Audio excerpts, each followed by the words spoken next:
Without any further ado, I'd like to introduce our Rebels panel for the morning, afternoon, whatever it is. So please put your hands together and welcome Mr. Garrick Hagon, Biggs Darklighter,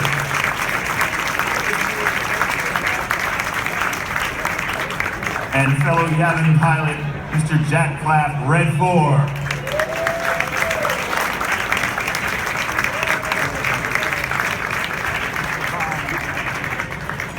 And everyone's favorite Solistan, Mr. Mike Quinn.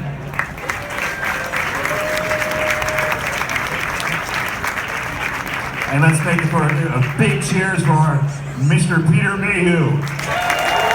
Chewbacca.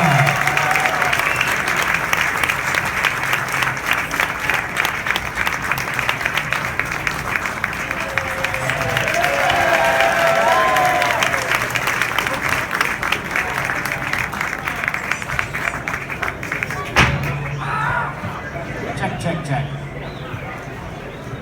All right, I don't get a loose mic. I'm like Joni Mitchell here. Okay. How y'all doing today, guys? Fine. Good. Welcome to WinterCon. Thank you. So I thought I'd kind of start our panel with the very beginning, and I'll just, Garrick, I'll start with you. If you can talk about how you got introduced to Star Wars. How'd you get into the film? Well, all of us, all the American guys in London at the time who were of a certain age, and don't go back, it's 40 years, isn't it? 40 years ago. 40 years, almost 40 years ago, we all went up to meet George, and all on an equal basis. And I think George had a card like this, and he marked us out of 10, apparently. And as far as I remember, we didn't actually read. I didn't read. I don't know whether Jack read or Mike, but I didn't read anything. We just talked. And I was told before I went in that George wouldn't talk very much, so I talked as much as I could. And he was marking something or other on that card, and I guess I got a mark that enabled me to get Biggs Darklighter. And for that, I'm eternally grateful. I never met George Lucas. I never got interviewed. I'm not American. I have absolutely no idea why I got the role in Star Wars. Somebody phoned me up. My agent, very, very posh English person. She said, "Hello, Jack. I'm afraid you're going to have to go away from Shakespeare just for a little while. They're doing this film called Stan Wars." It was written down on her piece of paper as Stan Wars. She thought it was some guy. Nobody had a clue. Nobody told me anything about it. I didn't audition. I went in, there was a lot of noise. They put me on a board and shook me up and said, "Do I mind being blown up?" And they put something over my face after they blew me up. And then in the corner was a little guy with a beard. Everyone had been shouting and he went, "Good job." And that was George Lucas. I was there for 2 days, and I filmed for about an hour, and I haven't done a signing for longer than most of you have been alive. Yes, excellent. Like Jack, I never auditioned either. I was kind of fortunate because the movie before Return of the Jedi in the same studio was The Dark Crystal, and we'd also done The Great Muppet Caper. It was a 2-picture deal with Lou Gray. So basically they just commandeered all the puppeteers from Henson to work creatures on Return of the Jedi. And my character Nien Numb wasn't established, of course, at that time. So I was just brought in as a generic puppeteer to help with the Reese or assisted Tim Rose with Snoodles and Akbar. And being a puppeteer, you can go from character to character. So we just went from one puppet to the next as they came along. I got to do a baby Ewok as well and help Frank Oz with Yoda because Frank was used to using me with Miss Piggy and Fuzzy Bear and helping me. So that's how that worked. So I guess right place at the right time, right? Or something like that. Actually, all were. I just have to say one other thing. I'm going to write a book about it, and I too had an affair with Harrison Ford. Yes. That makes 3 of us. So yeah. All at the same time, by the way. Yeah. No wonder his dressing room was up on the 3rd floor. I got a call for an interview, at Elstree, went down there, walked into George's office, and George had a storyboard of all the characters. You've got the three in the middle, Vader at one end, and the walking carpet, as it is commonly known, at the other end. I looked at Vader and said, 6'7", not big enough. You know, not for me anyway, because I'm 7'3". Yeah. 7'3", ladies and gentlemen. So I sit down on a sofa, door opens, a little man with a beard, as is described, walks in. I do the obvious thing, being English, I stand up. He had Gary Kurtz with him, and George turned around, introduced himself, and said to Gary, I think we found him. And But the rest is history. And the rest is history, and it's one of those wonderful stories, you can't make it up. And And consequently, within a day and a half, we were down at the costumiers, getting the costume made, getting the mask made, and within 2 weeks, we were filming on Docking Bay 94. That was the first shot Chewie ever appeared.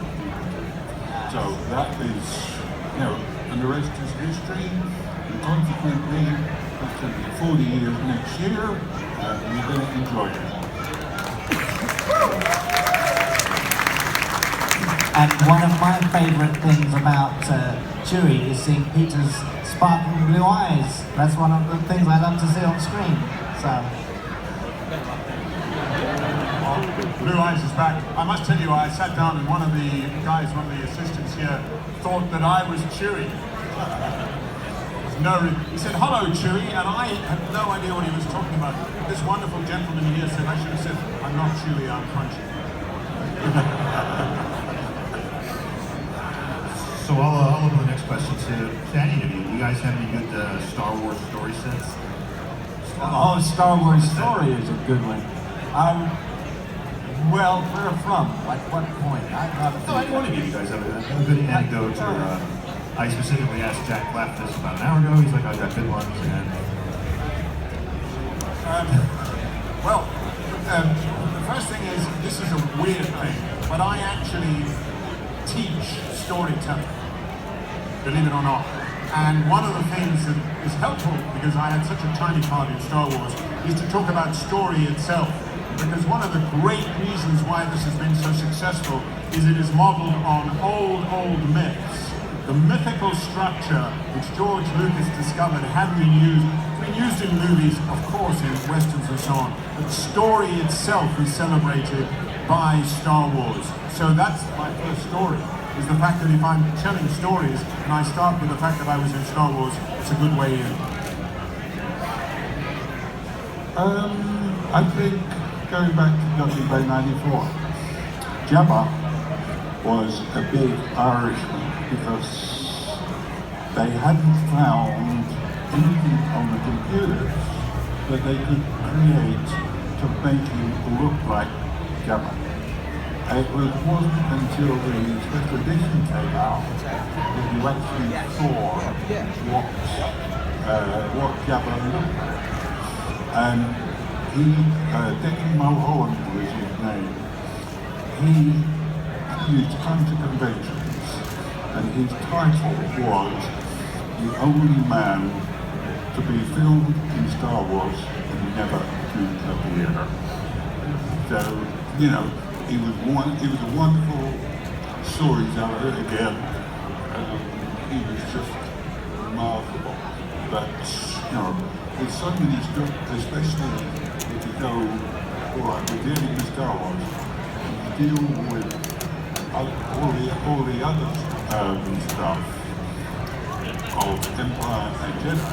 There's so many stories that are floating around that you cannot remember everything.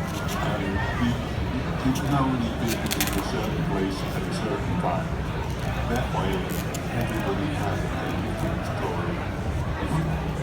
I like Mark. When I first met Mark in the wardrobe, at my wardrobe fitting with John Marlowe, the costume designer. And I love the fact that right the very first meeting we had, we threw our arms around each other as actors will do. And he said, "You're my best buddy." And he said, "Besides, you got the best part. You died."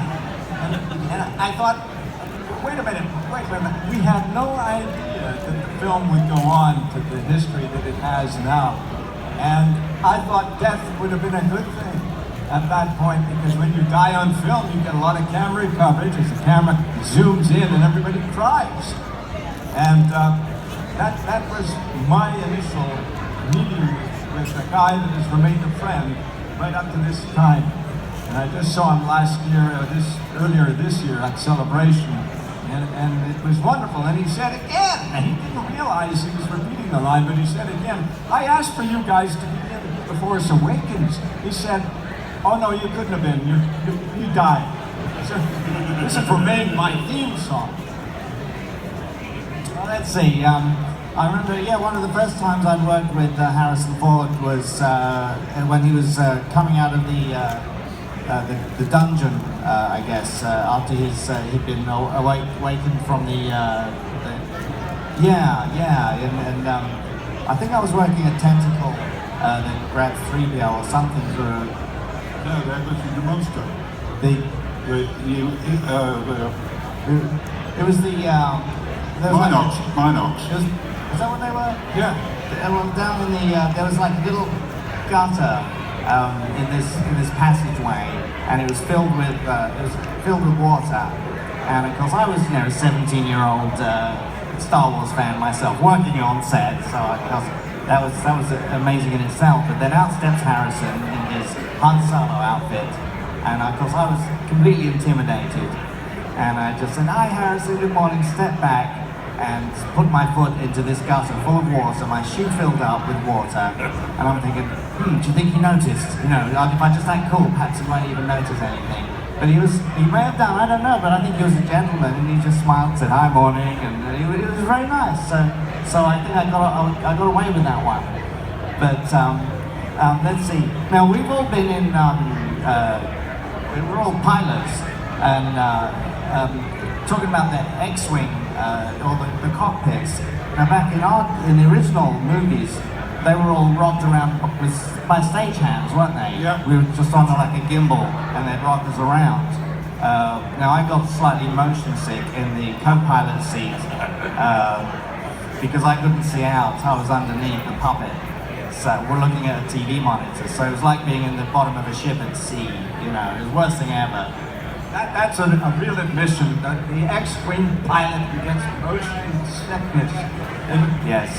We're a hopeless bunch, really. It's terrible. And Bill Hootkins had to tear his up the back because he was too big for it. And I don't know what. I had to learn how to hit this Texas Instrument thing that we had in front of us to pretend I was controls. I don't know what happened to you. I didn't get any controls either. I didn't have an audition. I didn't have controls. I'm starting to feel very, very left out here. But it was a whole lot of stagehands, and the platform was wooden, and they shook you, which is great because it's quite difficult to do that. So they actually did it for you, and they said, do you mind being blown up? And I said, yes. So yeah. But the thing is that once they've done the sort of juddery thing. Oh, there's one thing I forgot. George Lucas told me to do a bit of looking. That was an extra bit of acting. So I didn't get to press any buttons, but I did some looking. And then they blew me up. Yeah, thank you very much. All my years in Shakespeare and Chekhov and stuff like that, nothing to do with that. But when I finished, the thing was, I don't know if you had this, but they blew you up, died as well. So they blew you up, and then they gave you a wet rag so you could breathe. No, but nobody's described the art of light that went over the top of us. That was the ingenious thing. Yes. They had a light on a gantry that went over us to make us look as though we were rotating. That was how primitive. And the camera itself was a very old camera, very historic camera. So we were surrounded by antiquity. And nowadays, you wouldn't have any idea. It's all digital nowadays. But we were the original pioneers. I'm surrounded by antiquity. What are you talking about? Garrick, you talking about the old cameras? Yeah. When we did 7, they were using the original dollies There you go. and the cans of film and nothing digital or very little. No, exactly. Digital. It was digital. So, talking about talking about things that were, you were talking about the movement of levers and the whole of the Vulcan of the front desk. There were 2 movements, 2 levers that actually moved. So Alice would pull one, I pull the other, then we swap over it, and we're up on one of the sets. It's about 12 feet high, and we're in there, and someone called lunch. I'm in the pilot seat, I've got the full mask on, everybody buggers off. Everybody goes to lunch. I had to let out the biggest Wookiee yell that I have ever done to get someone up there to take the mask off and get me out of the damn thing. So, it's crazy. Some Wookiee yell, Peter. That's a good one. That's the hungry Wookiee. Across the hungry Wookiee. Our work here is done. So, Mike, I got a question for you. I know we did an interview a couple years ago on a stage much like this one, and we were with Tim Rose, who had just been announced he was going to be in episode 8, and I kind of asked him a couple questions. Of course, he couldn't answer it, and you sat there the whole time with your mouth shut, didn't say a damn word. I congratulate you on being able to keep a secret, but you, of course, were in episode 7. Yes, it was a secret for a year and a half. You kept it very good. I sat and talked to you for an hour, and you didn't say it there. Yeah, we didn't ask. I would have. Okay, fine. Are you in episode 8? Yes. Oh, that I expected an answer. But so, what was it like when you were, doing whatever? I guess they reached out and contacted you and asked you if you wanted to be in episode 7. That must have been. Yeah, I mean, I'd always wanted to return to the character while I still could, and it never happened in the prequels, sadly. So I was disappointed. But yeah, I mean, I knew that they were resuming these new trilogies, and so I actually actively sought out JJ via a musician friend who knew him very well. In fact, it's Thomas Dolby, the guy who did She Blinded Me with Science. He was a friend of Thomas, of JJ's, and I'd done some music videos for Thomas. So I said, hey, could you just pass on this note to JJ for me? And apparently, I think it helped. He received the note, and JJ was a big part of making sure he brought back what we've known as the legacy characters, Admiral Akbar and myself. I guess, I don't know, the original actors. But they could have used other people, but, they had respect for the fans and for the characters and the continuity to bring us guys back. And that was a really lovely, amazing, surreal, beautiful thing. And I'm just so grateful. You never know what you're going to do, what their plans are, because you don't tell it. And I got a phone call from JJ. We would like you to, if it's possible, to be in episode 7. Sure. And I explained the situation. He said, don't worry about it. We will work on it. We will find other people. And we had a great time doing it, and it was great fun. And the new cast were wonderful people. John Daisy, all of them, great people. You don't see that on screen, apart from, you get them off screen, they, anything goes, basically. John, being a Cockney, they've got a wicked sense of humour. He can get away with almost anything. But I thought it was rather nice that JJ had personally phoned us and said, we need you, can you manage it? That's fantastic. Kevin has told me that there's a baddie in the new one who looks like me when I was young. That's one of my questions. Since you wanted to jump the gun, I want all of you, especially guys in the back, if you got a phone, look up Jack Klaff, James Bond, and tell me this doesn't look like Kylo Ren.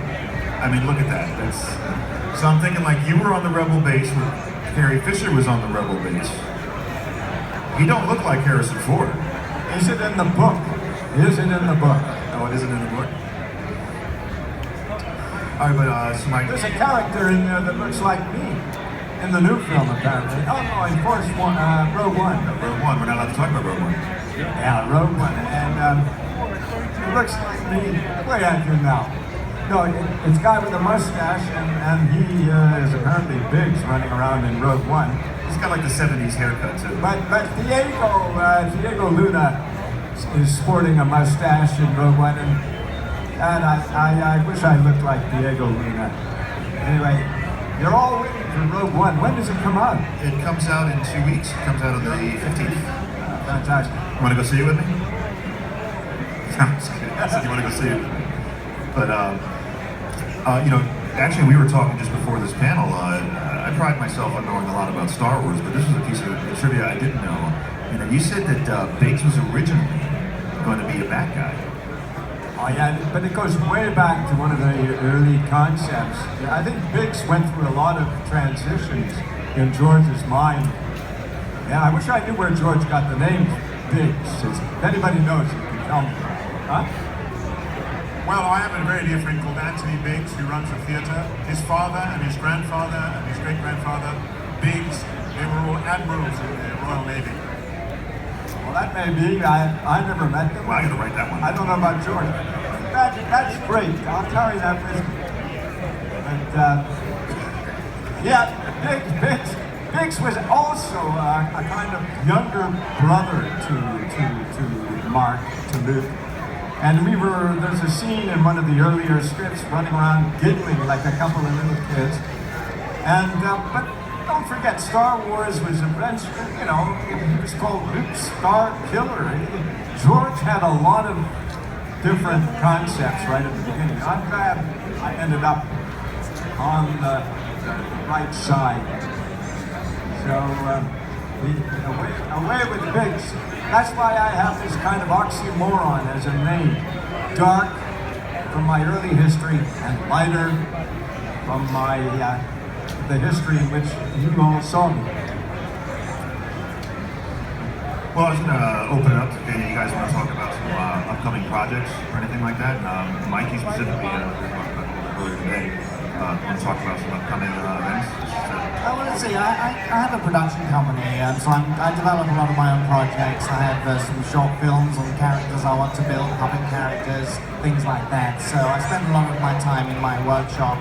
I'm also, one of the things that's coming up shortly is I want to create the world's first online puppetry training academy called Secrets of Puppetry. And it's a legacy of puppetry training skills for television and film that's been passed down from Jim Henson and Frank Oz from the early days of Muppets and the Dark Crystal workshops where they taught us specifically how to do this stuff. So I kind of want to pass that on to the new generation. So for people who either want to do it just as a hobby, or do their own little web TV show, or work at libraries or hospitals or whatever, or become big famous puppeteer stars and work on New Sesame Street or Muppets or whatever. So that's kind of a big thing I'll be working on in between other actual shooting, whether there's Muppets or whatever other projects come along. That's a big thing I want to get done. I feel it's important to pass on the information. I'm going back to the theatre. I don't know how many of you have heard about the theatre, plays. That's what I'm doing next. Read about those. Yeah, they're original. Yeah, that's what I'm doing next. Theatre is the one. I'm also producing a little bit. I do audiobooks, quite a lot of them. One of the ones I just did was based on Ransom Ridge's new book called Tales of the Peculiar, which I love the actor, English actor called Simon Callow did. A great bunch of stories that Ransom Ridge has written, and I think you'd enjoy it. But I'm going on to do lots more audiobooks, and I'm also in a series called The Crown, which is about our pure queen. I play John Foster Dulles in The Crown. Ah, very nice. That was you? That's amazing. That's fantastic. Yeah, the Fog of War. No. How fantastic. Now we can see that, I believe, in this country, can't we? It's been on, is it Netflix or Hulu or somewhere? It's on Netflix. Yeah, it's Netflix. There we go. Fantastic. Excellent. We are going to open it up to questions. There's like a mic ninja somewhere. Where'd she go? Where? She's going to get the mic, which I already have. Calling mic But ninja. before, so we can just line up with her. But before we do that, I just wanted to ask you guys if, other than the character that you played, and I'll start with Peter. Other than the character that you played in Star Wars, who's your favorite character in Star Wars? Princess Leia. Princess Leia. Princess Leia. No, it depends what you want out of what service you have from that particular character. 3PO has certain uses. R2 is definitely a good use because he puts all the fires out in all the movies and usually saves everybody. I like them all because otherwise, why would you get associated with them? You know, it's like buying a car. There's certain cars you want to buy and certain cars you don't. And it's up to you to make the decision to have that particular car or that particular car. And it changes over time, doesn't it, as well? Yep, So, yep. you know, as you move through life, you identify with different characters. My favourite is Harrison, definitely. You know, he's such a super guy. And yet he's normal. You know, he's not a superstar. Having spent a lot of time with him, being around him, you're there, and he will teach you things. You know, he's a good teacher. He will make an excellent director one day, and therefore, you know, someone that you've spent, as I say, someone that you spent a long time with, you do become associates. For me, I would say it's really hard to choose, but I guess there are three I've modeled my career on. There's Chewie, Redford, and Biggs. Glenn forever. Glenn forever. Well, Redford actually has a name. I love it. He has such a cool Star Wars name. Hi, my name is John B. In the script it said John B. His helmet is dented from many battles.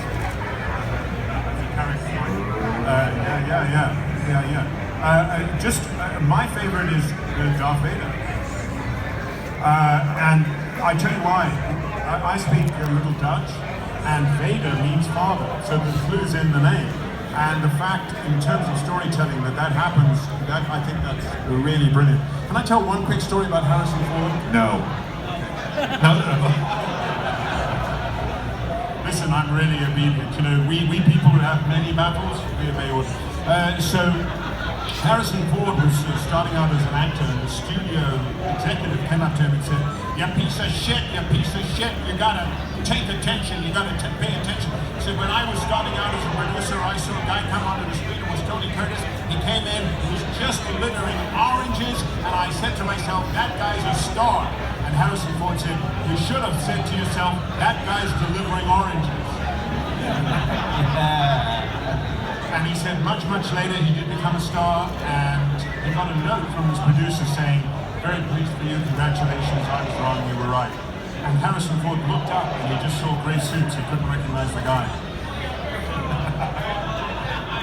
Yeah, my favorite character is the character that they made of Biggs in the Dark Horse comics. That's your character. I think WC and the boys at Dark Horse did me a great favor.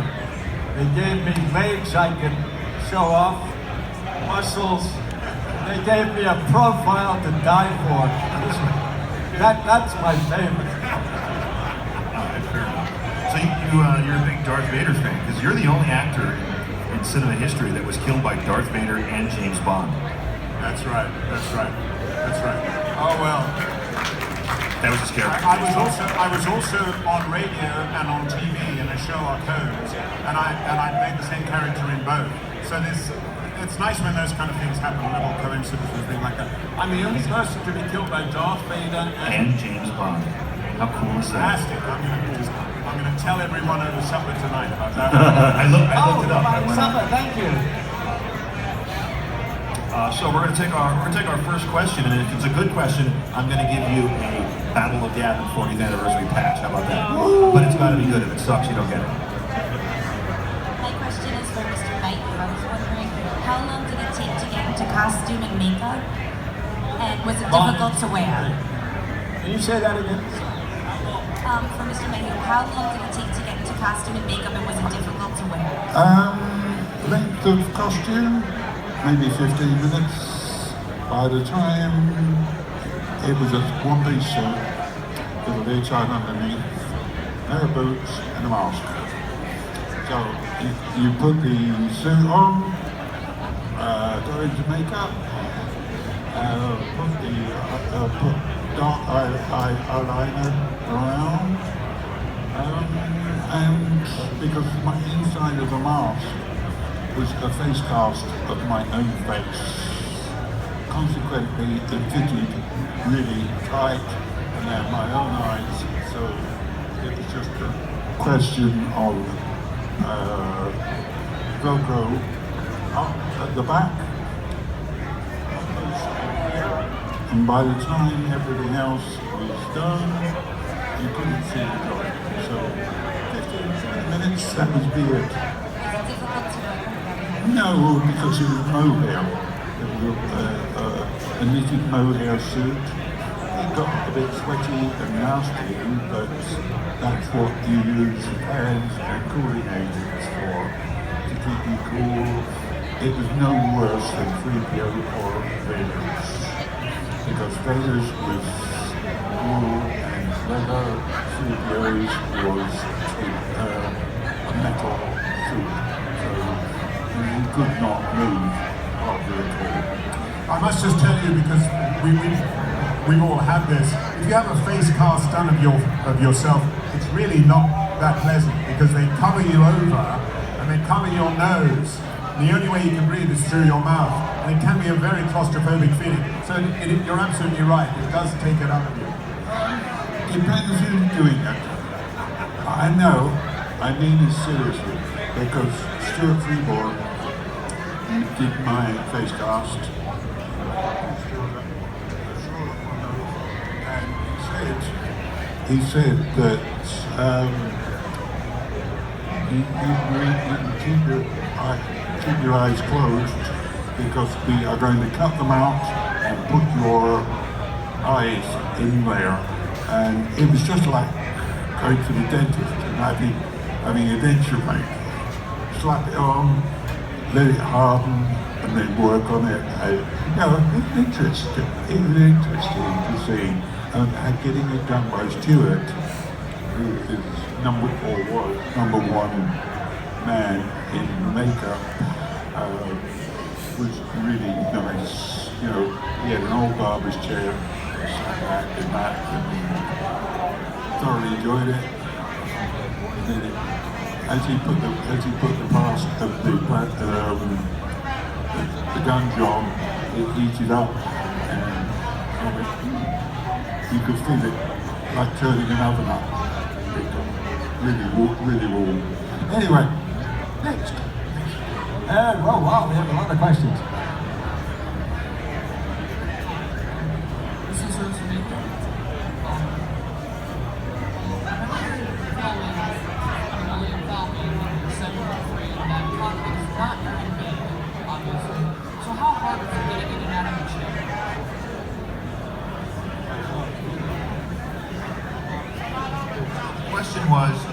Going into the cockpit, how hard was it to get in and out of the chair?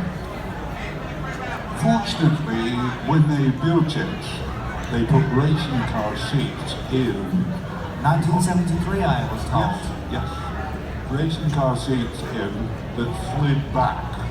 And on the bottom, with, the seats there, over here, there's a big hole that I can get your feet through. It's got, and halfway down, there was a rod I could put my feet on, and instead of sliding forward, because we didn't have any seat belts. It was hard, but you do something more than about a dozen times a day, it's easy to get into. I always used to go in first, because when you're walking my size, you need a lot of space to get in, and Harrison would always come in afterwards and fill in the background with Terry or Mark. So I was always first on set, first queue. Okay?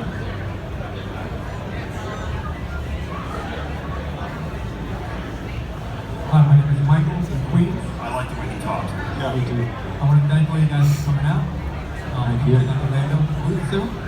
Thank you very much. So my first Star Wars experience was November 17th, 1978. Does anybody know that day? Okay, no, probably not. Holiday special. Yes, exactly. Oh God. It was the holiday special. He brought it up, not me. I know. Coming through now. I watched it on my grandmother's Venus TV. It was about this tall, Yeah. that wide, back when TVs were furniture. So my question is for you, Peter. Can you tell us a little bit about the holiday special, your thoughts on it, and what it was like filming it? You've seen it. I ain't going to tell you about it. I seen it. You know it's the family coming back. I enjoyed it, but then again, I was sore. It was great because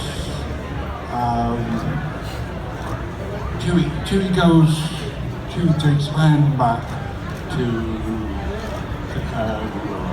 Kashyyyk, right? And with the family, my wife, let's go through the family. My wife was a 6'8" guy. My son-in-law, or father-in-law, was a student. My daughter, my son rather, was a girl, about 3'6", 3'8", and we had Art Carney as Trader Dan, and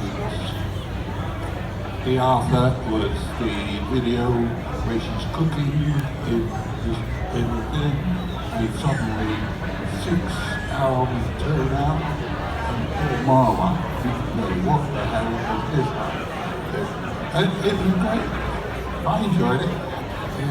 I don't know, I can't see why George didn't like it, but that's your opinion, my opinion, and you do it, and you had 4 sweaty rookies after the end of the shoot like that. But we did get champagne on the wrap party afterwards. We got champagne and a nice big chat. So, yeah, to me, it's good. I enjoyed it. Do you actually like the holiday special?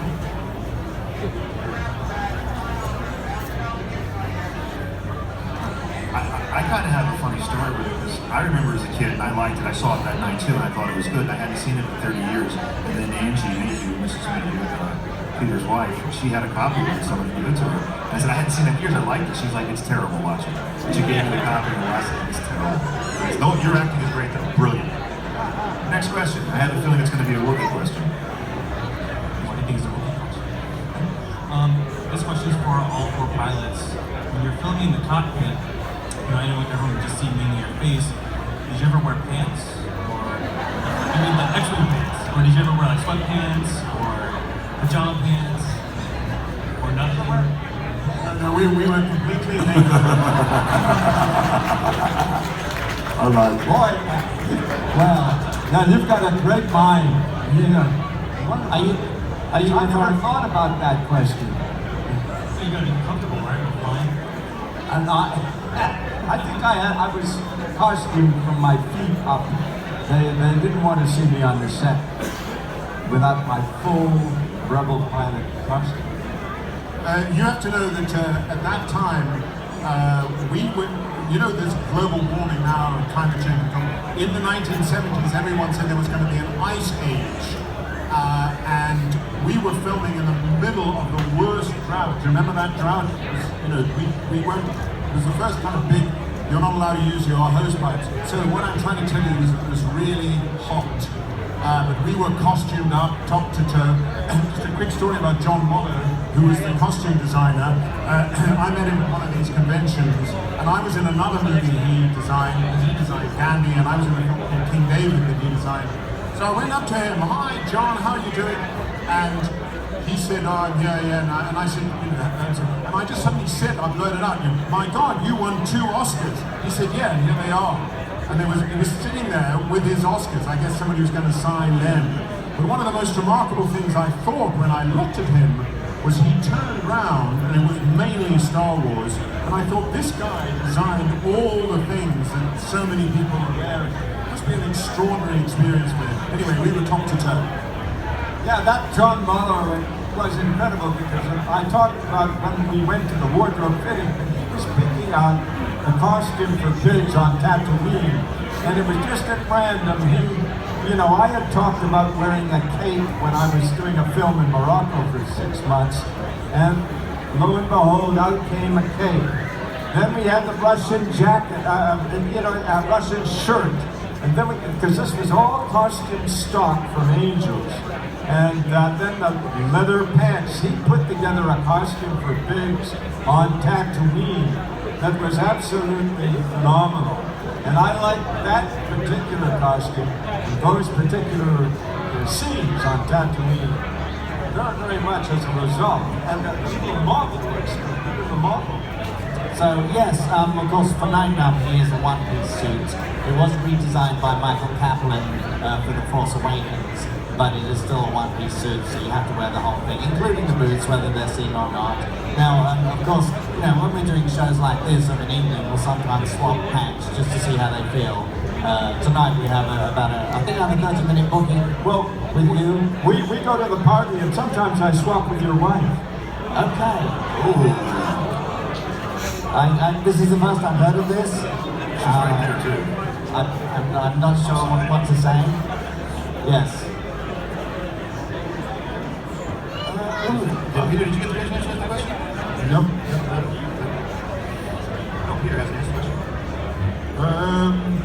Well, when you think about it, Chewbacca has skin, he doesn't have costume. How do you go to the bathroom in that thing? How do you go to the bathroom? I got a back flap. Back flap. Yeah. But, you know, I got letters from fans saying that Chewie is an animal. Therefore, they're objecting that people were wearing clothes. You know, when you don't wear clothes. Because if you look to the original, it was Neanderthal man with everything in the shorts and a good bit of that. So George said, no, he doesn't wear clothes. He uses hair. Okay? That's a great question. So the pressure's on you. You got to top that one. Could be considered a follow-up, so to speak. First, thanks for being here. I appreciate the information. But the question I have is, you have all addressed the fact that at the time this may not have been anything special. Here we are 40 years or so down the road. All the props and costumes and effects from the movie are worshipped.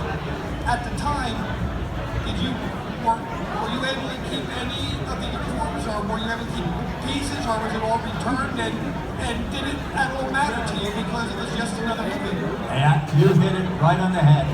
And not a button could we take away from that suit, nor did we even think it was worthwhile taking the button from it.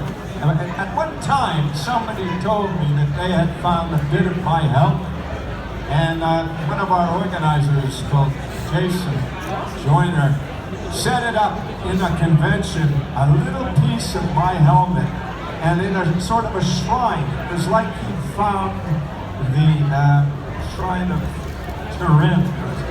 And I had my picture taken with this little piece of helmet that they said they found in the back lot.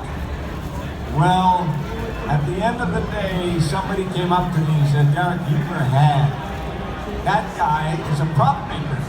Jason, I hadn't known Jason very well. And he had made a little bit of that helmet. But nothing that we had in the film could we take away now.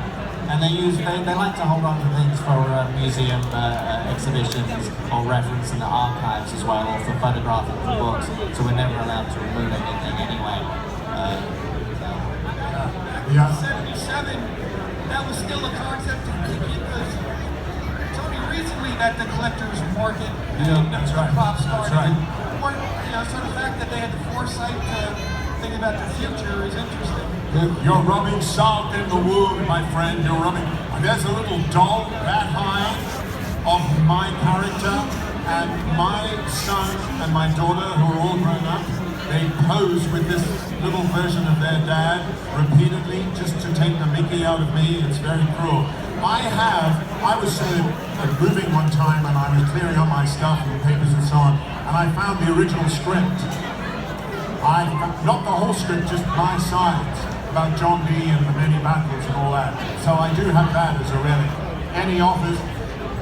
Very lucky, because I had mine on the plane back from Tunisia, and I think I left it on the plane. But I did bring back Typical. I brought back two Tunisian bird cages for my mother-in-law, and then they're not perfect. No, we were never allowed to take anything, unless you knew the prop master pretty well. And You'll give it something. And Charlie would always give you something. I got the original script, my own, because you were given, because you were a major character, you were given a full script. And that lives in the safe in the house. What's the combination? W-O-O-K. I thought the combination was going to be R2D2. No, 3PO. Alright, thank you very much. I just noticed that you guys are all Rebel pilots, obviously. Chewbacca was a Rebel pilot, and we got a TIE Fighter pilot. He's just sitting there staring at you for the entire hour. Not to be right. Mom, please. Okay, little boy. Come on up and ask your question, little boy. What's your name, little boy? My name is Keith. This question here is for Mr. Mayhew. I was wondering, how many actual chess matches has Chewbacca ever lost? And are there any surviving witnesses? Chess matches. I had before we shot that, I had never played chess. So a good bit of acting with 3PO and everybody else. We had about 6 or 8 cameras on that particular set because it was the middle of the Falcon. We've got Harrison over there playing with the controls, Mark and Alec playing backball there, and 3 characters playing chess. The actual chessboard is now in Disney. They found it in one of the warehouses, and it sits in one of the exhibitions that Star Wars had, and it sits there. You can go and see it. Very nice. I'm just going to say one phrases that I remember from that shooting period in Elstree was "Let the Wookiee win." That was our pet phrase. Yep, let the Wookiee win. I just want to say that gentleman was there. He had a Guinness. You have Guinness. That is a wonderful drink. I've drunk so much Guinness that I'm actually turning into a Guinness. You see the black and foam on top? That's what happened to me. You know, Jack, I'm glad you brought that up. That Guinness shirt is probably one of the finest designs things you'll see at this convention or any convention. I like it. And if you look closely, it says Kevin Lyle on the bottom. That's I designed it. That was cool. Kevin designed it. Kevin's my shirt. Kevin Get it? designed It's Alec Guinness shirt. He has designs on you. Did you, Jack, did you get it? It's Alec Guinness. Okay, cool. I got it. All right, we have time for one more I question. love your design. I think that design is marvelous. We have time. We have time for just one more. By the way, it's not chess. It's called Dejaric. You non-nerd. Dejaric. We have time for one more question, sir. Okay, this is for all the pilots on stage. In between takes, got into characters a bit too much just to move it off by the chance. Can you say that again? Okay, like in between takes, like basically sitting up on another shoot. Have you ever goofed off in the cockpit in character by any chance? Is there any goofing off in the cockpit in between takes? You know, when they cut and you're sitting there strapped in. Yeah, when you're working with Gary Fisher, it's a goof off every time. And Harry and Mark's just as bad. So they will see a situation, and if she opens her mouth, nothing, or anything comes out from her brain, there is no stopping her. And she just carries on and usually makes the tension go away. Therefore, that's a goof off to me. Yeah, and as a puppeteer and a creature performer, you tend to stay in character when you have the puppet on or when you're wearing the character. You sort of just somehow you maintain that character the whole time.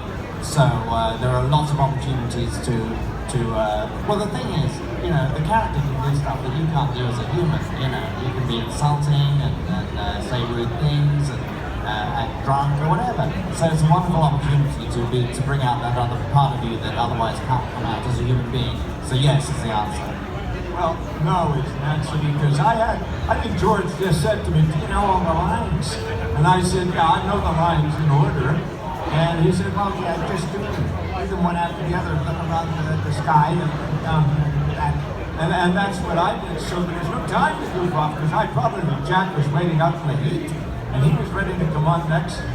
No time at all on a film set to goof around. Only the stars can goof around. Oh yeah, there's no goofing because it was a command. Although I was a very serious young man in those days, and so while I was waiting on, which was a couple of days before I got my bit to film, I actually read a Russian novel. That's really embarrassing. In Russian. And you're Russian. And in closing, I just want to do one last thing. If we could do a group selfie, because I'm a narcissist.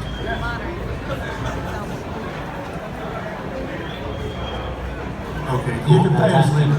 Oh, absolutely. I'll pay you one of you.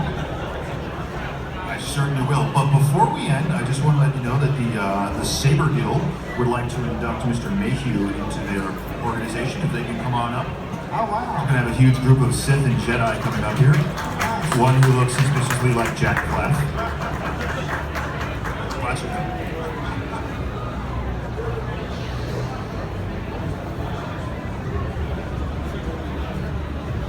Ladies and gentlemen, my boss, Captain Zord. Ladies and gentlemen, who's enjoying this panel so far? Hey, this stage is going to be empty for an hour, but come back at 2 for the Road Warrior panel. Also, in the smaller panel room in the back of the hall, there is a Ghostbusters panel about the origins and development of the story that became the famous movie we know as Ghostbusters. That's going to be happening right now. And we have special guests having their photos taken in our photo booth with those of you who want to take your pictures with them. Go back to the photo booth and see the schedule for the coming hour. And finally, if you were a cosplayer and had to check a prop weapon at the front desk, you may collect your prop weapon and carry it with you through the convention. You cannot carry real weapons and do not carry prop weapons into the casino. but if you have a prop weapon, you can pick it up at the front desk and carry it through the convention. And now, back to the show. Can I have my stage back? Okay. Just want to say thank you very much for coming. All these guys are going to be on the autograph area. Thank you very much for coming. Have a good day.